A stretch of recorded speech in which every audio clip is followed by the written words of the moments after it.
Hello there and welcome to another unboxing video for Armoured Clash. This time we're featuring the Durango heavy rail set from Warcradle Studios for use with the Union faction. Within the box you have the Durango heavy shunter, which is the train section, the engine section I should say. You have two Rockridge flatbeds, two New Haven forward garrison sections, Rolling Thunder main battle tanks, or they can be made into the Reaper arc tank or the Kodiak artillery tanks. You also have two Armstrong heavy artilleries, but they can also be made as the Moab thermobaric mortars. 4 of the UR-45E arc mechs and 5 Iron Eagle cavalries, the UR-31Es as they're called. I'll get straight into the box. The cellophane was damaged, so I just took it off beforehand.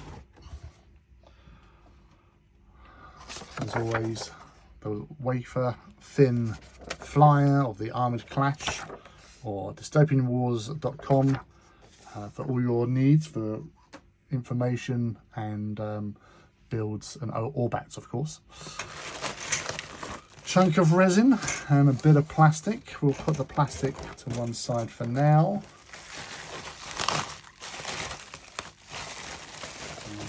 Get all this out. Righto. So there's your flat beds there, the Rockridge. These are the little bases for them, so you'll probably have one under each there. So 6 of them. The New Haven garrisons sections, so these have little weapons that you stick into these little holes there. These look like something that you actually just put on the flatbed. No, actually they are probably, yes, they're the connectors for these. You'd connect it like so and like so. So you have one long track, not track, but you know, the gravimetric support carriage. You have your skirts, which go onto the ends, and then obviously you connect to each other with these links here, which come handily with little holes for your magnets. Now, I did use magnets on my Lakota, which I will demonstrate. So Lakota engine, the magnets connect. However, the magnets, whether or not they're, I normally try and get N42 at least, but because of the amount of resin, they don't, you can't drag it along and go choo-choo. You have to push if you want to choo-choo. So that's important knowledge that we all need to know. But yeah, it just locks them together, so they're connected. But these here for use of transporting, you know, the tanks or artillery pieces, if you so wish. And yeah, so with the Durango, that would just go onto there.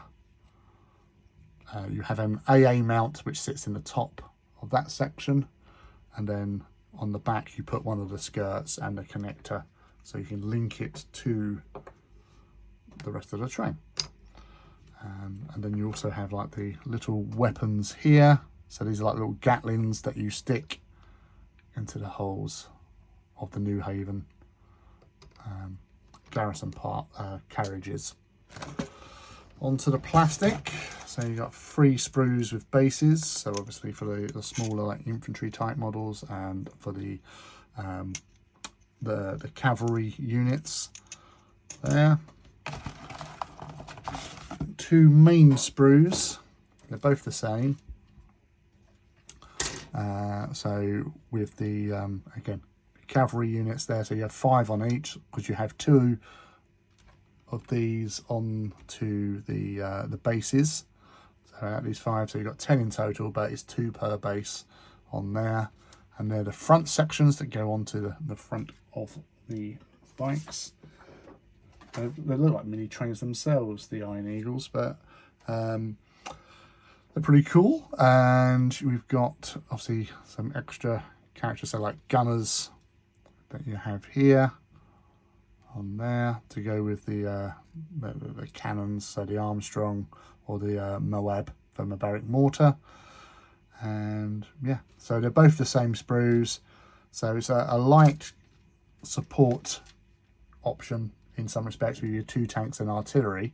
And I mean light as in there's not that many of them in there, but they would be a welcome addition, especially to the Lakota box battle force that you get.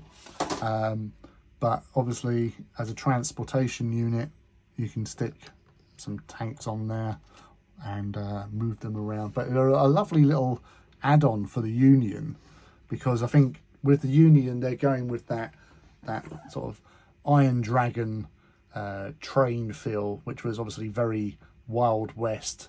It was all about the trains for them, and you've got that in droves now with the Durango coming in with the Lakota as well. Whether or not you would be able to sort of mix them, but whether or not they'll do later editions where you can actually have these with a Lakota as well, just for giggles really. But there you go. That's basically what you're getting in the Durango heavy rail set from War Cradle Studios. Thank you to all the lovely people at War Cradle for sending the box set out to me for review.